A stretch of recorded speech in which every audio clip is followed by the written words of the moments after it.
Meus amigos, hoje eu tenho a grata satisfação de estar aqui no Jati, no Cariri cearense. E a gente vai hoje começar a conhecer muitas histórias que aconteceram aqui na região. E quem vai acompanhar a gente durante todo esse percurso é o nosso amigo Luiz Bento, aqui de Jati, que é um memorialista, um pesquisador, uma pessoa que conhece toda a história aqui da região. O que é que a gente vai ver aqui durante esses dias que a gente vai passar por aqui? Então, hoje nós vamos conhecer aqui a formação política da cidade, a formação eclesiástica religiosa, os habitantes, os primeiros habitantes a chegar a essa terra e todas as outras histórias também onde envolveram o cangaço, porque por aqui passou o cangaço. Aqui é porta de entrada do Cariri Oriental e não poderia deixar de ser registrado todo esse documentário. A gente vai ter a oportunidade de conhecer muita coisa, inclusive nós vamos conhecer uma viúva de um ex-cangaceiro. Ela era muito jovem quando casou com ele e tem muitas histórias interessantes para contar para a gente. Acompanhe a gente em todo esse percurso, nesse documentário que eu vou dividir em algumas partes. Vamos lá! Nós estamos aqui ao lado da barragem da Transposição de Jati Eixo Norte. Estamos ao lado da estrada Jati-Oitis, São Francisco, Barro Branco, Queimada Grande.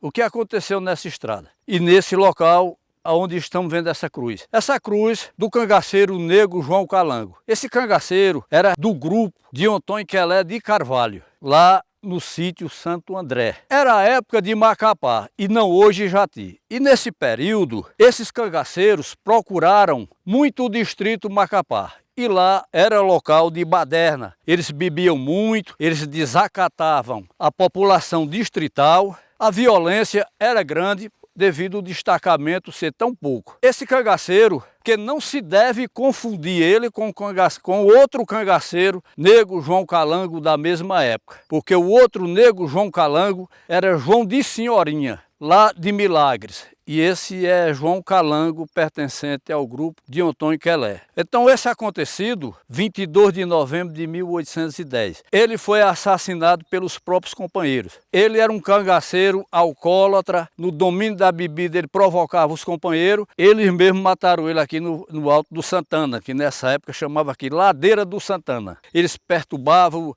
a população do distrito Macapá, que hoje é atual Jati, e ele foi morto pelos próprios companheiros. Não foi a polícia causadora da morte. Estamos aqui no sítio Baião, no município do Jati, na estrada Vila Bela Cariri. Essa estrada foi quem trouxe o progresso à região do Cariri e do Pajeú. Essa estrada liga Vila Bela, hoje Serra Talhada, ao Cariri Oriental. Estamos também aqui do nosso lado, temos a casa do subdelegado distrital de Jati, Manuel Pereira da Silva. Essa casa tem duas grandes histórias relativas ao cangaço. A primeira acontecimento nessa casa foi no ano de 1922. Passava por essa estrada, com destino à cidade de São José de Belmonte, uma volante comandada pelo tenente Penegrino Montenegro de Albuquerque. Dizia ele ir procurar adeptos ainda do cangaceiro senhor Pereira Sebastião Pereira da Silva. Muito embora, no ano de 22, quando ele passava por aqui, 20 de outubro, senhor Pereira já se encontrava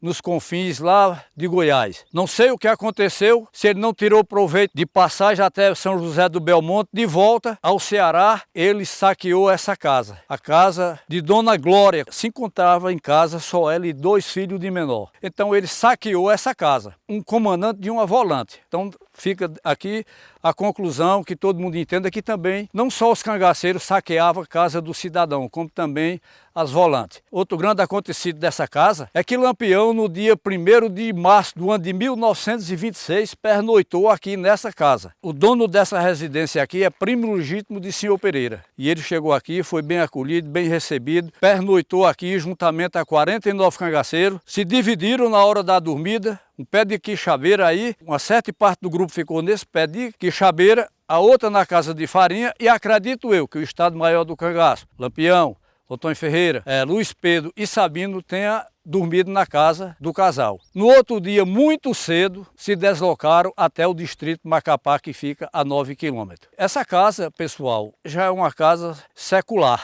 Não se acredita que ela tenha ainda as mesmas origens de sua construção. Ó, pessoal, um cambito, velho, muita gente, muito sertanejo conhece esse Cambito. Esse Cambito eu tenho aqui uma história muito importante, um acontecimento que eu testemunhei.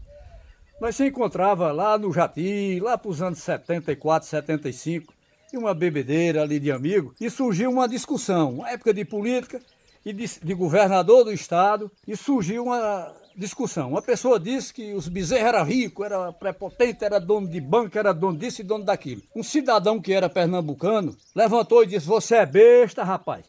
Aqui no Ceará lá tem homem rico. Homem rico tem no Pernambuco, que é meu natural. Era um senhor de idade.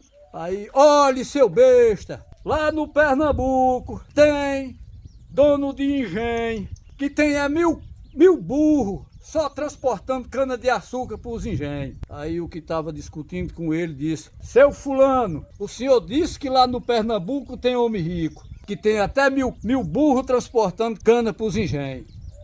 Eu não digo que é mentira do senhor não, porque o senhor é um homem de idade, devo lhe respeitar. Mas eu quero que o senhor me mostre um bonitinho lá no Pernambuco, uma mata que dê 4.000 cambitos. Há pouco instante, comentei ali em frente à casa do subdelegado distrital de Jati, Né Pereira da Silva, e aqui novamente passa a ser outra história, mas parecida ao mesmo acontecimento da casa anterior. Aqui são os entulhos da casa da viúva de Jardilina Maria da Conceição, tia Maroca. Tia Maroca por quê? Era tia de minha mãe. Sertanejo sempre acontece de o tio de um ser tio de outro. E ela era minha tia também. Estamos aqui no sítio Baião, na mesma estrada Vila Bela Cariri. Por aqui é uma estrada que veio o progresso da nossa região. Aqui era sobe e desce de cangaceiros e volantes, caminho de Almocreve, de Padre, de Beatos. Inclusive o padre Cícero Romão Batista foi um dos andarinos dessa estrada. Em 20 de setembro de 1898, o padre Cícero Romão Batista passou por essa estrada a caminho do Vaticano para prestar esclarecimento do suposto milagre da Beata Maria de Araújo. Aconteceu aqui, pessoal, a mesma volante que saqueou a casa de Né Pereira, quando voltava de São José de Belmonte destino ao Ceará, saqueou a casa de uma viúva. Aqui era uma senhora viúva e ele saqueou essa casa dessa senhora viúva, Jardilina Maria da Conceição. O comandante dessa tropa era o tenente Penegrino Montenegro de Albuquerque. Para ele não bastava ter saqueado só uma casa, veio e saqueou a outra, em questão de 20 braças, como diz nós nordestinos,